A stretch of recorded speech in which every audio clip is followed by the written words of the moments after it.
चलिए आज हम लोग क्या पढ़ने वाले हैं। आज हम लोग पढ़ने वाले हैं भारत के संसाधन के बारे में। देखो ये चैप्टर 7 है, आपका चैप्टर 7 है, क्लास 9 का है ना। क्लास 9 का चैप्टर 7 भारत के संसाधन। आज हम लोग देखेंगे भारत के संसाधन। ठीक है, भारत के संसाधन को देखने से पहले, इसको पढ़ने से पहले हम लोग को जानना पड़ेगा कि संसाधन का कंसेप्ट क्या है, ये संसाधन क्या होता है, संसाधन किसे कहते हैं ना। तो भारत का संसाधन जानने से पहले क्या देखना पड़ेगा कि संसाधन किसे कहते हैं। चलिए हम लोग देखते हैं कि संसाधन किसे कहते हैं। हर वो चीज़ जिसका हम इस्तेमाल अपने दैनिक जीवन में करते हैं, हर वो चीज़ जिसका हम इस्तेमाल, जिसका हम प्रयोग अपने दैनिक जीवन में करते हैं, जिसका हम उपयोग अपने दैनिक जीवन में करते हैं, उसे संसाधन कहते हैं। याद रखिएगा, संसाधन किसे कहते हैं। संसाधन हर उस चीज़ को कहते हैं जिसका हम उपयोग अपने दैनिक जीवन में करते हैं। आप रोज़ पानी पीते हैं, तो ये पानी क्या हो गया आपके लिए संसाधन, क्योंकि आप इसका इस्तेमाल रोज़ करते हैं। आप रोज़ ऑक्सीजन सांस लेने के लिए, है ना, तो ये ऑक्सीजन क्या हो जाएगा आपके लिए संसाधन। ठीक है, तो हर वो चीज़ जिसका इस्तेमाल हम अपने दैनिक जीवन में करते हैं वो क्या कहलाता है, वो संसाधन कहलाता है। ठीक है, चलिए अब जरा देखते हैं कि संसाधन की अवधारणा क्या है। संसाधन की अवधारणा क्या है। ठीक है, हमारे पर्यावरण में उपलब्ध प्रत्येक वस्तु जो हमारी आवश्यकताओं को पूरा करने में प्रयोग की जाती है। हमारे पर्यावरण में उपलब्ध प्रत्येक वस्तु जो हमारी आवश्यकताओं को पूरा करने में प्रयुक्त की जाती है और जिसको बनाने के लिए प्रौद्योगिकी उपलब्ध है, जो आर्थिक रूप से संभाव्य और सांस्कृतिक रूप से मान्य है, वह संसाधन है। ध्यान से देखिए, हमारे पर्यावरण में उपलब्ध प्रत्येक वस्तु जो हमारी आवश्यकताओं को पूरा करता है, जितना भी वस्तु आप वातावरण में देखते हो, सभी कहीं ना कहीं आपकी ज़रूरतों को पूरा करता है। पेड़ पौधे से जो लकड़ियाँ प्राप्त करते हैं वो आपकी आवश्यकताओं को पूरा करता है। आप पेड़ पौधे से फल फूल जमा करते हैं, वो आपकी आवश्यकताओं को पूरा करता है ना। तो प्रत्येक वस्तु जो प्रकृति में है, जो हमारी आवश्यकताओं को पूरा करता है और जिसको बनाने के लिए प्रौद्योगिकी उपलब्ध है। जैसे मान लो धरती के अंदर कोयला है, पहले भी धरती के अंदर कोयला थी, आज भी धरती के अंदर कोयला है, लेकिन पहले धरती के अंदर कोयला थी तो उसको निकालने का कोई तरीका नहीं मालूम था। भाई कैसे निकालेंगे कोयला को, जब कोयला को निकालेंगे नहीं तो क्या उसका उपयोग कर पाएंगे हम, नहीं। यानी पहले भी कोयला थी, आज भी कोयला है। अंतर क्या है, पहले कोयला को हम निकाल नहीं पाते थे क्योंकि हमारे पास प्रौद्योगिकी नहीं था, हमारे पास टेक्निक नहीं था कि कोयला को कैसे निकालेंगे। आज भी हमारे पास कोयला है और आज हम कोयला को निकालने की हमारे पास तकनीक है, हमें पता है कि कोयला को कैसे निकाला जाता है। तो आज के समय में कोयला क्या है, हमारे लिए संसाधन है। लेकिन पहले भी कोयला थी, पहले कोयला को निकालने का तरीका ही नहीं पता था, तो क्या पहले कोयला संसाधन थी, नहीं थी, है ना। चलिए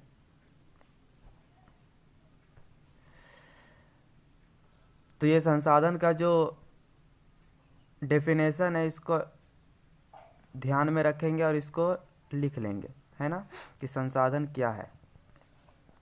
हमारे पर्यावरण में उपलब्ध वस्तुओं का रूपांतरण प्रक्रिया प्रकृति प्रौद्योगिकी और संस्थाओं के परस्पर अंतर्संबंध में निहित है। मानव प्रौद्योगिकी के साथ क्रिया करते हैं और अपने आर्थिक विकास की गति को तेज करने के लिए संस्थाओं का निर्माण करते हैं। देखो हमारा जो समाज है, हमारा जो पर्यावरण है, या हमारा जो अर्थ है, हमारा जो धरती है, इसके अंदर और इसके बाहर बहुत सारी संसाधन है। जैसे इसके बाहर हम सूर्य को देखते हैं तो सूर्य से हमें सौर ऊर्जा प्राप्त होता है, वो हमारे लिए संसाधन है। अगर हम धरती को देखें तो धरती के अंदर से हमें क्या क्या प्राप्त होता है, बहुत सारा चीज़ प्राप्त होता है। आप बोल सकते हैं कोयला, पेट्रोल, है ना, प्राकृतिक गैसें, तो बहुत सारे चीज़ धरती के अंदर से प्राप्त होता है, बहुत सारे चीज़ धरती के बाहर से प्राप्त होता है, जिसका हम लोग उपयोग अपने दैनिक जीवन में करते हैं। वो सब क्या है, वो सब हमारे लिए क्या है, संसाधन है। तो हर वो चीज़ जिसका उपयोग हम लोग दैनिक जीवन में करते हैं, जो हमारे प्रकृति से प्राप्त होती है, वो क्या है, संसाधन है। देखो संसाधन को बदला भी जाता है। कोई चीज़ मान लो कि धरती से निकाल रहे हो, उसका आप इस्तेमाल नहीं कर सकते डायरेक्ट, उसको आप बदल के इस्तेमाल करते हो। जब हम लोग निकालते हैं सोना, धरती के अंदर से सोना को निकाला जाता है, तो सोना को क्या किया जाता है, क्या उसी तरह उसको इस्तेमाल कर दिया जाता है? नहीं, उसको रूपांतरण, उसको बदला जाता है ना। सोना को जब निकाला जाता है धरती से, उसके बाद उसमें बदलाव किया जाता है, फिर उससे बहुत सारे गहना सामग्री बनाया जाता है। यानी डायरेक्ट जो निकाल रहे उसी से आप बना नहीं सकते, उसमें आपको बदलाव करके कुछ नया चीज़ बनाना पड़ेगा। तो कुछ ना कुछ तो बदलाव आपको करना पड़ेगा। यानी संसाधन का इस्तेमाल, कुछ कुछ संसाधन का इस्तेमाल आप डायरेक्ट नहीं कर सकते, आपको उसमें बदलाव करना पड़ेगा। देखो संसाधन होने के लिए 3 चीज़ का होना बहुत ही ज़रूरी है। वो 3 चीज़ याद रखेंगे। प्रकृति, संसाधन होगा कहाँ पर? प्रकृति में होगा। इस्तेमाल कौन करेगा? मनुष्य। जब तक मनुष्य किसी चीज़ का उपयोग नहीं कर पा रहा है, तब तक उसके लिए वो संसाधन नहीं। अभी बताएं कि कोयला अगर धरती के अंदर है और मनुष्य इसका उपयोग कर पा रहा है, तो वो संसाधन है। कोयला धरती के अंदर है लेकिन मनुष्य इसका उपयोग नहीं कर पा रहा है, तो क्या वो संसाधन है? नहीं है। यानी कि कोई भी वस्तु धरती के अंदर है, उसका आप अगर उपयोग करते हैं, उपयोग करने के लिए क्या आपको प्रौद्योगिकी होना चाहिए, तकनीक पता होना चाहिए। भाई इसको निकालेंगे कैसे? जब निकालेंगे तभी तो इसका उपयोग करेंगे। तो कोई भी चीज़ होती कहाँ पर है? कोई भी चीज़ होती है प्रकृति में। और किसी भी चीज़ का इस्तेमाल कौन करता है? तो मनुष्य करता है। कोई भी चीज़ कहाँ होती है? प्रकृति में होती है। इस्तेमाल कौन करता है? मनुष्य करता है। और प्रौद्योगिकी का होना जरूरी है, तकनीकी का होना जरूरी है। आपको निकालने का तरीका पता होना चाहिए, कैसे उसका उपयोग किया जाए, उसको और बदल के अच्छे तरह से कैसे उपयोग किया जाए, वो आपको पता होना चाहिए। यानी कि संसाधन के लिए 3 चीज़ें बहुत ही इंपॉर्टेंट है। क्या क्या? एक प्रकृति, एक मनुष्य और एक प्रौद्योगिकी। ठीक है, चलिए। क्या आप भी बहुत लोगों की तरह संसाधन को प्राकृतिक उपहार समझते हैं? ऐसा नहीं है। संसाधन मानवीय क्रियाओं का परिणाम है। देखो संसाधन, प्रकृति में कोई भी चीज़, बहुत सारा चीज़ है, सब संसाधन है। प्रकृति में जितना भी चीज़ है सभी संसाधन, लेकिन अगर आप उसका इस्तेमाल कर रहे तब संसाधन है। प्रकृति में सूर्य का प्रकाश है, वो संसाधन के रूप में है, लेकिन वो आपके लिए कब संसाधन है? आपके लिए रिसोर्स, आपके लिए उपयोगी कब होगा? जब आप उसका उपयोग करेंगे, तभी तो वो आपके लिए उपयोगी होगा। नहीं तो सूर्य का प्रकाश तो है, आप उसका उपयोग ही नहीं कर पा रहे, तो क्या वो आपके लिए संसाधन है? नहीं है। ठीक है, तो क्या बोले अभी कि प्रकृति में बहुत सारी चीज़ें ऐसी है जिसका हम लोग उपयोग अभी भी नहीं कर पा रहे हैं, तो वो हमारे लिए संसाधन अभी नहीं है। आने वाले समय में अगर आप उसका उपयोग कर पाते हो तो वो आपके लिए क्या हो जाएगा? संसाधन हो जाएगा, है ना। तो जरूरी है कि मनुष्य किसी भी चीज़ का उपयोग करे। मनुष्य जिन जिन चीज़ों का उपयोग करता है वो संसाधन कहलाता है। ठीक है, मानव स्वयं भी संसाधन का महत्वपूर्ण हिस्सा है। हम लोग स्वयं एक संसाधन है। ठीक है, वह पर्यावरण में पाए जाने वाले पदार्थों को संसाधन में परिवर्तित करता है और उनका प्रयोग करता है। पर्यावरण में जो भी पदार्थ पाया जाता है उसका हम लोग क्या करते हैं? उपयोग करते हैं। चाहे वो पानी हो, चाहे वो ऑक्सीजन हो, चाहे वो पेड़ पौधे से प्राप्त लकड़ी हो, फल फूल हो, अनाज हो, है ना, रुई हो, सभी चीज़ का हम लोग क्या करते हैं? उपयोग करते हैं। वो सभी चीज़ क्या कहलाता है? संसाधन कहलाता है। चलिए, हम लोग संसाधन का आप क्या देखते हैं? वर्गीकरण देखते हैं, क्लासिफिकेशन, बांटा गया है ना।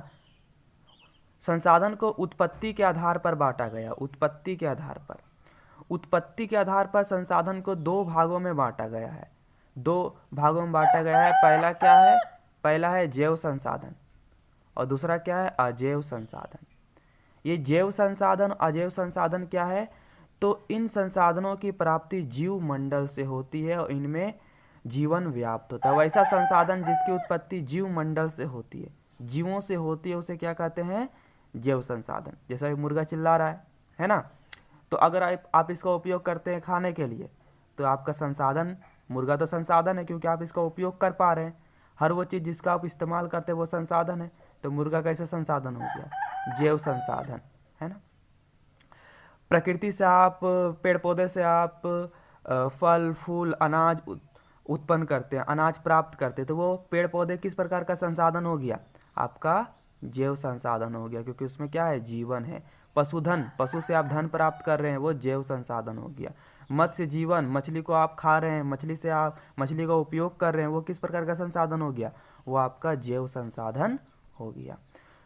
तो इन संसाधनों की प्राप्ति जीवमंडल से होती है और इनमें जीवन व्याप्त होता है। वैसा संसाधन जिसकी प्राप्ति जीवमंडल से होती है, जीवों से होती है, जिसमें जान होता है उससे होती है, तो उसे हम लोग क्या कहते हैं, जैव संसाधन कहते हैं। जैसे उदाहरण स्वरूप मनुष्य, वनस्पति जगत, प्राणी जगत, मत्स्य जीवन, पशुधन।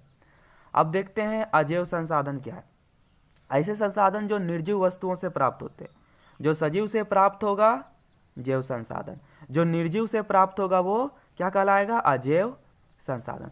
तो ऐसे वस्तु जो निर्जीव वस्तुओं से प्राप्त होते हैं उसे क्या कहते हैं, अजैव संसाधन कहते हैं। जैसे चट्टानें, जैसे धातु, ये सब क्या है, ये सब हमारा अजैव संसाधन है। अब देखिए समाप्यता के आधार पर कुछ संसाधन ऐसा होता है जो समाप्त हो जाता है, जिसका आप इस्तेमाल करते जाइए तो वो आने वाले समय में ख़त्म हो जाएगा, और कुछ ऐसा है जिसका आप इस्तेमाल करिए करिए करिए करिए लेकिन वो ख़त्म ही नहीं होता।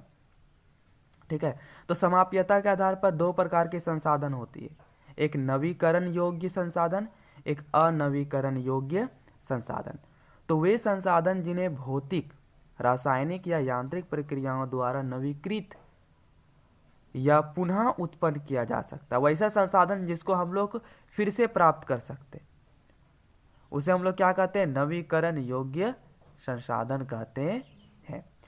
ठीक है, जैसे सौर ऊर्जा, सौर ऊर्जा कभी खत्म होगा क्या, सूर्य का प्रकाश से जो ऊर्जा प्राप्त हो रहा है, जो आप बिजली बना रहे हैं, वो क्या कभी खत्म होगा, सूर्य का प्रकाश नहीं खत्म होगा। तो वो किस प्रकार का संसाधन है, वो नवीकरण योग्य संसाधन है। पवन ऊर्जा, पवन से जो आप ऊर्जा प्राप्त कर रहे है ना, आपने पवन चक्की लगा दिया, पवन क्या किया, आपके पवन चक्की से पवन बहा, है ना, ये पवन चक्की घूरा तो यहाँ पर क्या हुआ, बिजली बन गया, आप इसका इस्तेमाल किए।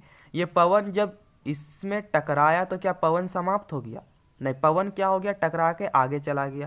तो ये क्या कभी समाप्त होगा क्या, नहीं, है ना। तो ये हमारा क्या कहलाता है, ये हमारा कहलाता है नवीकरण योग्य संसाधन, यानी ऐसा संसाधन जो कभी समाप्त ही नहीं हो उसे नवीकरण योग्य संसाधन कहते हैं। या फिर समाप्त हो रहा है लेकिन आप उसका फिर से उसको प्राप्त कर सकते हैं, है ना। जैसे वन समाप्त हो जाएगा लेकिन आप वन को समाप्त होने नहीं दे सकते हैं। कैसे, जैसे मान लें कि एक वन है ना, एक वन और एक वन है, दो वन है। अब इस वन से फल फूल आपको प्राप्त हो रहा है, आपने इसके फल के बीच से क्या किया, एक नया वन प्राप्त कर लिया, है ना, यानी इसको नया उत्पन्न किया जा सकता है। फिर से आप एक ही चीज़ से बहुत सारे, एक ही पेड़ पौधा से बहुत सारे पेड़ पौधा का उपयोग उत्पन्न कर सकते हैं, इसलिए क्या है, नवीकरण योग्य संसाधन है, इसको पुनः प्राप्त किया जा सकता है। ठीक है, यानी खत्म होने से इसको बचाया जा सकता है। अनवीकरण योग्य संसाधन ऐसा संसाधन है, इन संसाधनों का विकास एक लंबे भूवैज्ञानिक अंतराल में होता है, लंबे समय से होता आ रहा है ना। खनिज और जीवाश्म ईंधन का इस प्रकार से संसाधन उदाहरण है। तो खनिज और जीवाश्म ईंधन इस प्रकार के उदाहरण है। देखिए खनिज और जीवाश्म के बारे में अगर बात करें, अगर हम बात करें पेट्रोल के बारे में, ठीक है, पेट्रोल के बारे में अगर बात करें तो पेट्रोल धरती के अंदर हमको पता है कि बन रही है, लाखों करोड़ों वर्ष लग जाते हैं इन जीवाश्म ईंधनों को बनने के लिए।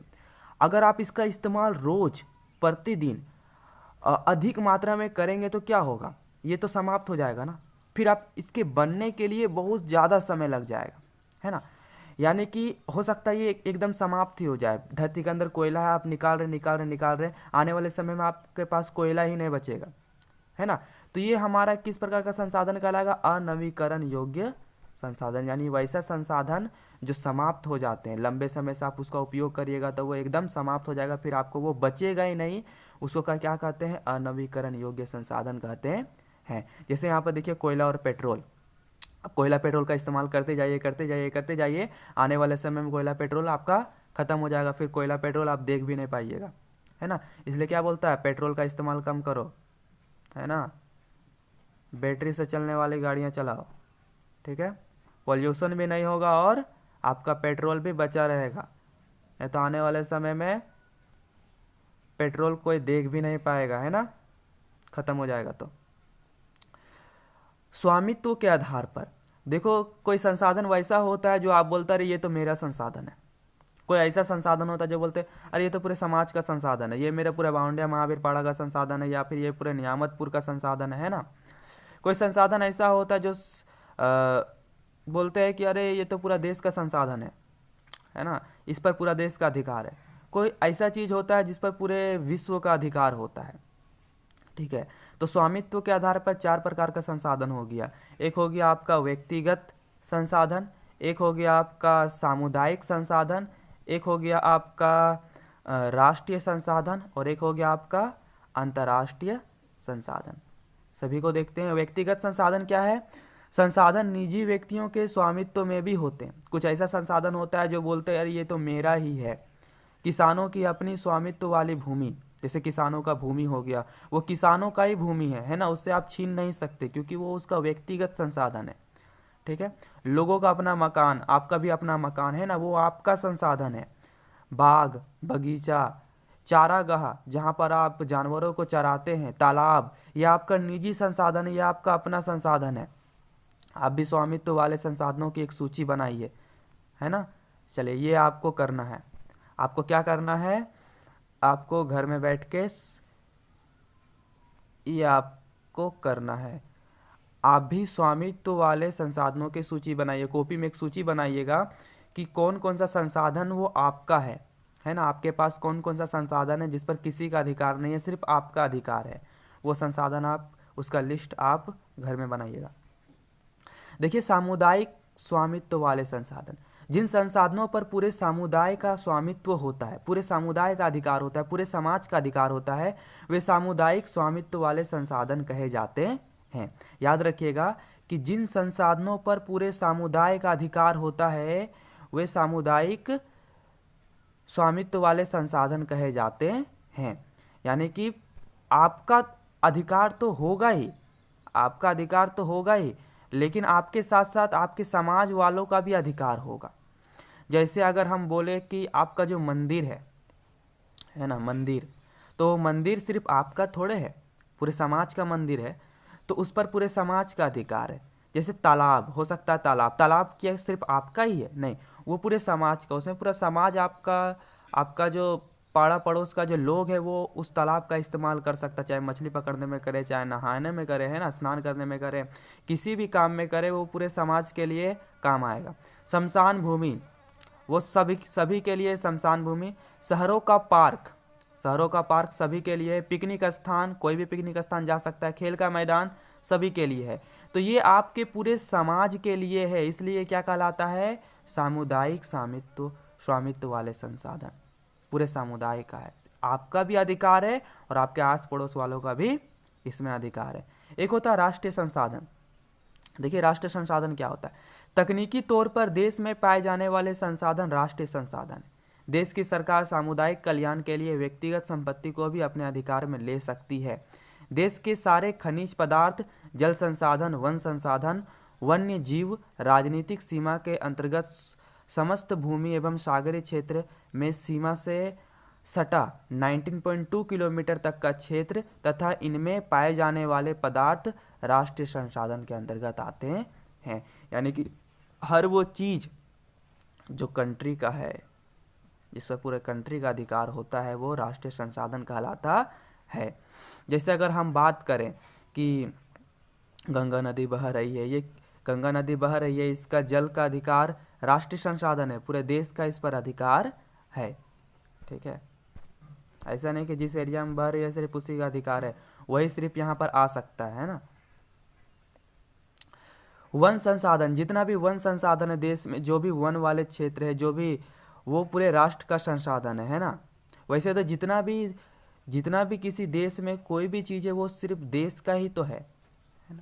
आपने इसे कह दिया कि ये भाई मेरा है, ये मेरे समुदाय का है, लेकिन देखा जाए कि अगर आप तालाब के बारे में बात करते हैं तो वो तालाब भले ही सामुदायिक संसाधन के अंतर्गत आ जाए, लेकिन वो राष्ट्रीय संसाधन भी है, वो पूरे देश के लिए भी है ना, देश का ही वो चीज़ है, ठीक है, भले आप बात करते हैं कि ये मेरा घर है, ये तुम्हारा घर है, ये मेरी धन संपत्ति है, लेकिन उस पर राष्ट्र का भी अधिकार है। जरूरत पड़ने पर राष्ट्र भी उसका उपयोग कर सकता है ना। देखिए, अंतर्राष्ट्रीय संसाधन, कुछ अंतर्राष्ट्रीय संसाधन है, संस्थाएं संसाधनों को नियंत्रित करती है। कुछ ऐसा संसाधन होता है जो पूरे विश्व के लिए होता है ना। जैसे अगर हम बात करें कि सूर्य का प्रकाश, क्या सूर्य का प्रकाश का इस्तेमाल सिर्फ आप ही कर सकते हो? नहीं, पूरा विश्व कर सकता है। अगर हम बात करें हवा, क्या हवा का इस्तेमाल सिर्फ आप ही कर सकते हो? नहीं, पूरे विश्व कर सकता है ना। कुछ समुद्री स्थल है जिस पर किसी देश का अधिकार नहीं है ना। कुछ समुद्री स्थल है, कुछ महासागर है जिस पर किसी देश का अधिकार नहीं है, तो उस पर पूरा विश्व का अधिकार होगा, सभी देशों का अधिकार है। ठीक है, महासागरीय संस्थाएं सभी देशों के लिए होती है ना। जो महासागर होते हैं वो सभी देशों के लिए होते हैं। विकास के आधार पर, देखो अगर विकास के आधार पर संसाधन का वर्गीकरण करें तो विकास के आधार पर 4 प्रकार के संसाधन आपको देखने को मिलती है। एक क्या देखने को मिलता है आपको? संभावी संसाधन। एक देखने को मिलता है आपको विकसित संसाधन, भंडार, संचित कोष। ठीक है, संभावी संसाधन वे संसाधन हैं जो किसी प्रदेश में विद्यमान है। संभावी मतलब संभव है कि भाई वे संसाधन हमें मिल जाएंगे, है ना। संभव है कि वो संसाधन हमें मिल जाएंगे जो किसी प्रदेश में विद्यमान है, उपस्थित है, उस तरह के संसाधन को हम लोग बोलते हैं संभावी संसाधन। परंतु जिनका उपयोग नहीं किया जाता है, उदाहरण के तौर पर भारत के पश्चिमी भाग, भारत का पश्चिमी भाग कौन सा क्षेत्र है? देखिए, ये जो राजस्थान वाला क्षेत्र है, गुजरात वाला क्षेत्र, ये भारत के पश्चिमी भाग है, वेस्ट है ना। तो भारत के पश्चिमी भाग, विशेषकर राजस्थान और गुजरात में पवन और सौर ऊर्जा की अपार संभावना है। देखो, राजस्थान में पेड़ पौधों की कमी है तो हवा तेज गति से बह रही है। राजस्थान में क्या है कि सूर्य का प्रकाश ज़्यादा पड़ता है ना, सूर्य का प्रकाश ज़्यादा पड़ता है, वहाँ पर रेगिस्तान वाला एरिया है, तो वहाँ पर सूर्य का किरण ज़्यादा पड़ता है तो गर्मी ज़्यादा है, तो गर्मी ज़्यादा है तो आप सूर्य के प्रकाश से आप सौर ऊर्जा प्राप्त कर सकते हैं। पवन तेज गति से बह रही है तो राजस्थान में आप पवन ऊर्जा प्राप्त कर सकते हैं।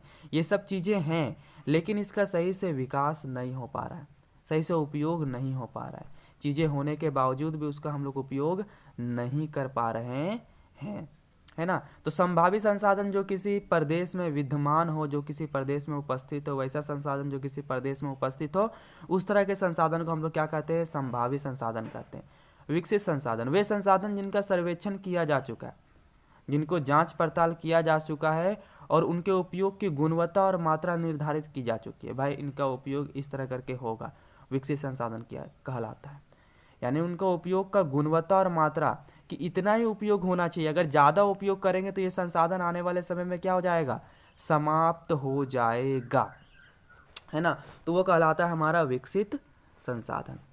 भंडार, देखो पर्यावरण में उपलब्ध वे पदार्थ जो मानव की आवश्यकताओं की पूर्ति कर सकते हैं, वैसा पदार्थ जो हमारे आवश्यकताओं की पूर्ति करते हैं परंतु उपयुक्त प्रौद्योगिकी के अभाव में उसकी पहुंच के बाहर है। लेकिन टेक्निक नहीं है कि उस चीज़ के पास हम लोग पहुंच सके। पर्यावरण में बहुत सारी ऐसी चीज़ें हैं जो हमारे आवश्यकताओं की पूर्ति कर सकते हैं, लेकिन हमारे पास वैसा तकनीक नहीं है कि हम वहाँ तक उस संसाधन के पास पहुँच सके।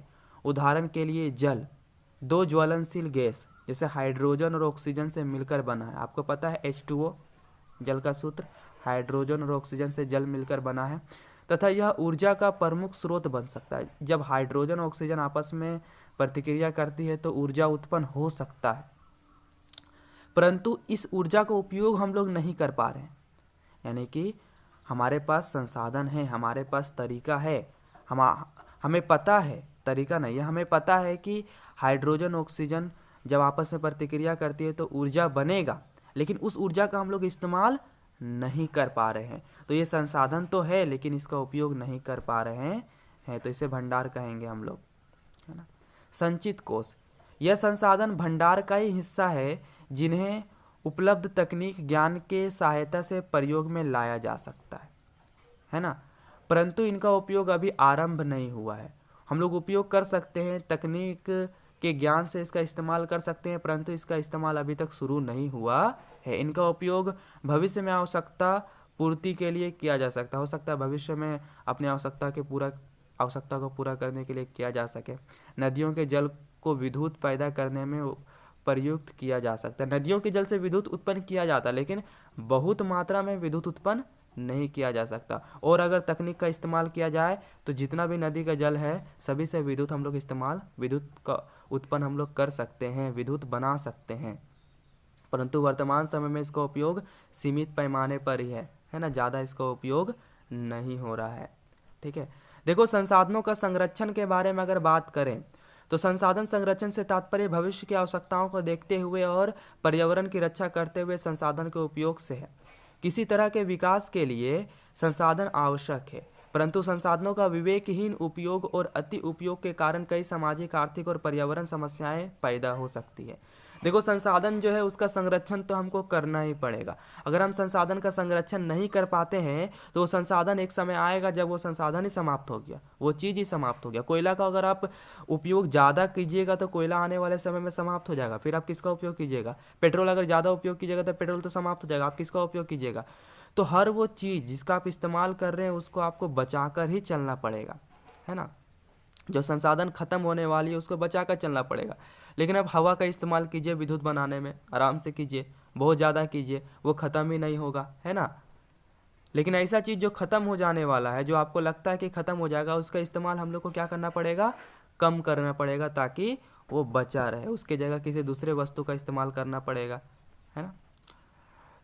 इन समस्याओं से बचाव के लिए विभिन्न स्तरों पर संसाधनों का संरक्षण आवश्यक है। भूतकाल से ही संसाधनों का संरक्षण बहुत से विचारों के लिए चिंता का कारण रहा है। गांधी जी ने संसाधन के संरक्षण पर अपनी चिंता इन शब्दों में व्यक्त की है: हमारे पास हर व्यक्ति की आवश्यकता पूर्ति के लिए बहुत कुछ है, लेकिन किसी के लालच की संतुष्टि के लिए नहीं। यानी हमारे पास प्रत्येक व्यक्ति के आवश्यकता की पूर्ति के लिए, जितना भी व्यक्ति है इतना हमारे पास है कि जितना भी व्यक्ति है सभी उसका इस्तेमाल कर सकता है, सभी अपना सुखी जीवन व्यतीत कर सकता है। लेकिन अगर मनुष्य ही लालची बन जाए, उसे ज़्यादा पेट्रोल चाहिए, उसे ज़्यादा गाड़ी चलाना है, उसे ज़्यादा हर कुछ चाहिए, तो वो सभी चीज़ों का वो चीज़ें क्या हो जाएगी? समाप्त हो जाएगी। यानी हम लोग को लालची नहीं बनना है। गांधी जी ने कहा था, क्या कहा था कि हर वो प्रकृति में हमारे पास इतना तो चीज़ें उपलब्ध है जो सभी मनुष्य का काम आ सकता है, लेकिन अगर मनुष्य ही लालची बन जाए तो प्रकृति में जो भी चीज़ें वो कम पड़ जाएगी, है ना। तो चलिए यहाँ तक हम लोग आज पढ़ लिए कि संसाधन क्या है, संसाधन का वर्गीकरण क्या है। अगर लिखना चाहते हैं तो लिखिए, बेहिचक लिखिए, आराम से लिखिए, और वीडियो को पॉज करते करते आप क्या कीजिए? लिख लीजिए, है ना। ये चीज़ें बहुत ही ज़रूरी है आपके लिए एग्ज़ाम के पॉइंट ऑफ व्यू से। चलिए एक बार रिकेप कर लेते हैं कि संसाधन क्या है ना। चलिए, संसाधन किसे कहते हैं? तो हर वो चीज़ जिसका हम इस्तेमाल अपने दैनिक जीवन में करते हैं वो संसाधन कहलाता है। संसाधन का वर्गीकरण अगर उत्पत्ति के आधार पर देखें तो जैव संसाधन, अजैव संसाधन। यानी ऐसा संसाधन जो हमें सजीवों से प्राप्त हो रहा है, ऐसा चीज़ जैसे मांस हो गया, है ना, अंडा हो गया, जैसे पशुधन, पशु से जो रुपया पैसा मिल रहा है वो हो गया, वो पशुओं से प्राप्त हो रहा है, वो सजीवों से प्राप्त हो रहा है, तो वो जैव संसाधन। ऐसा संसाधन जो हमें निर्जीव वस्तुओं से प्राप्त होता है वो अजैव संसाधन कहलाता है। समाप्यता के आधार पर देखें तो कुछ संसाधन ऐसी होती है जो समाप्त हो जाती है ना, वो अनवीकरण योग्य संसाधन हो जाएगा। कुछ ऐसा संसाधन होती है जो समाप्त नहीं होती है ना, जिसका हम लोग रासायनिक प्रक्रिया द्वारा या भौतिक प्रक्रिया द्वारा प्राप्त कर सकते हैं, वो नवीकरण योग्य संसाधन हो जाएगा। ठीक है। स्वामित्व के आधार पर देखें तो व्यक्तिगत संसाधन होता है। कुछ संसाधन आपका पर्सनल है जो आप किसी को देना नहीं चाहते, जैसे आपका मोबाइल हो गया, आपका पर्सनल संसाधन है, देना नहीं चाहते, व्यक्तिगत संसाधन हो गया। सामुदायिक संसाधन हो गया, तालाब हो गया, है ना, मंदिर हो गया, सामुदायिक संसाधन। राष्ट्रीय संसाधन जो देश के अंदर में आता है, जो देश का होता है वो राष्ट्रीय संसाधन कहलाता है। वैसे तो सभी चीज़ें राष्ट्रीय संसाधन है ना। अंतर्राष्ट्रीय संसाधन जैसे महासागर अंतर्राष्ट्रीय संसाधन होता है। वैसा संसाधन जिस पर किसी देश का अधिकार ना हो, तो किसी देश का अधिकार ना हो तो सभी देश का अधिकार हो जाता है उस पर, है ना, वो अंतर्राष्ट्रीय संसाधन कहलाता है। विकास के आधार पर अगर देखें तो संभावी संसाधन वैसा संसाधन जो संभव है, जिसका इस्तेमाल होता है ना। संभव है कि वो संसाधन है लेकिन उसका इस्तेमाल अच्छा से नहीं हो पा रहा है। जैसे अगर हम भारत के पश्चिमी भाग के बारे में बात करें तो वहाँ पर हवा तेज गति से बह रही है, वहाँ पर सूर्य का प्रकाश बहुत ज़्यादा है, लेकिन हवा से ना ही तो पवन ऊर्जा बनाया जा रहा है, विद्युत बनाया जा रहा है, ना ही तो सूर्य के प्रकाश से विद्युत बनाया जा रहा है ज़्यादा, है ना। विकसित संसाधन, वैसा संसाधन जो कि बहुत ही विकसित है, सभी को उसका उपयोग करते हैं। अगर सभी को उसका उपयोग करते हैं तो भाई उस पर तो नियंत्रण लगाना पड़ेगा, कंट्रोल लगाना पड़ेगा, इसलिए उस पर क्या लगा दिया गया है, कंट्रोल लगा दिया गया है। भंडार, है ना। देखिए भंडार, कुछ संसाधन ऐसा होता है जो उपलब्ध तो है लेकिन आपको उपयोग करने का तकनीक नहीं पता है। कुछ संसाधन ऐसा होता है जो है पर्यावरण में है लेकिन आप उसका इस्तेमाल कैसे कीजिएगा आपको यही नहीं पता, तो वो भंडार कहलाता है। लेकिन अगर आपको इस्तेमाल करने का तरीका पता है और इस्तेमाल आप ज़्यादा नहीं कर पा रहे हैं तो वो संचित कोष कहलाता है। देखिए संसाधन का संरक्षण बहुत ही जरूरी है। महात्मा गांधी ने क्या कहा था, हमारे पास हर व्यक्ति की आवश्यकता की पूर्ति के लिए कुछ है। जितना भी व्यक्ति है सभी की ज़रूरत को पूरा करने के लिए कुछ है, लेकिन अगर व्यक्ति ही लालची बन जाए तो उसकी आवश्यकता को पूर्ति करने के लिए हमारे पास कुछ नहीं है, है ना। चलिए आज हम लोग पढ़ लिए कि संसाधन क्या है, संसाधन का वर्गीकरण क्या है। नेक्स्ट क्लास में हम लोग देखेंगे कि कौन कौन से संसाधन है जिसका हम लोग इस्तेमाल करते हैं और भारत के किस किस क्षेत्र में वो पाया जाता है। चलिए तब तक के लिए जितना पढ़ा है उसको नोट्स बना के रखिए, क्वेश्चन आंसर इसको हम भेज देंगे, है ना।